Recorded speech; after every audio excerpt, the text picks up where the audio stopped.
بسم اللہ الرحمن الرحیم۔ السلام علیکم ناظرین۔ کہتے ہیں کہ انگریز پاکستان میں گھومنے آیا، ساتھ میں اپنی وی آئی پی کار بھی لایا۔ پاکستانی سڑکوں پہ کار چلاتے چلاتے ایک سنسان جگہ میں کار خراب ہو گئی۔ انگریز پریشانی سی حالت میں ادھر ادھر دیکھنے لگا تاکہ کسی سے کوئی مدد طلب کر سکے۔ وہاں سے ایک پاکستانی ڈرائیور کا گزر ہوا۔ انگریز نے کار روکنے کا اشارہ کیا۔ جب کار رکی تو انگریز نے کہا، میری کار میں کچھ خرابی ہو گئی ہے، آپ کچھ ہیلپ کر دو۔ پاکستانی ڈرائیور کار سے اتر کر انگریز کی کار چیک کرنے لگا، مگر کار تو آٹومیٹک تھی۔ سر، اس کار کو ٹھیک کرنا میرے بس کی بات نہیں ہے۔ ہاں، اگر آپ اجازت دیں تو میں کچھ جگاڑ کر دوں تاکہ آپ شہر میں گراج تک پہنچ سکیں۔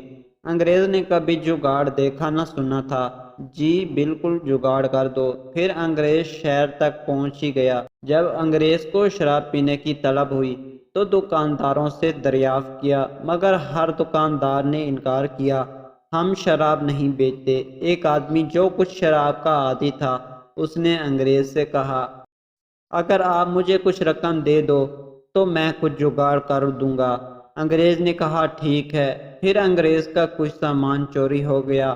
انگریز نے تھانے میں رپورٹ تو لکھوائی، مگر سامان نہ ملا۔ ایک شخص نے کہا، آپ کچھ رقم دے دو، میں کچھ جگاڑ کر دوں۔ جب انگریز اپنے ملک واپس گیا تو اس وقت کی امریکہ صدر نے اس انگریز سے پوچھا کہ پاکستان میں کیا کچھ دیکھا؟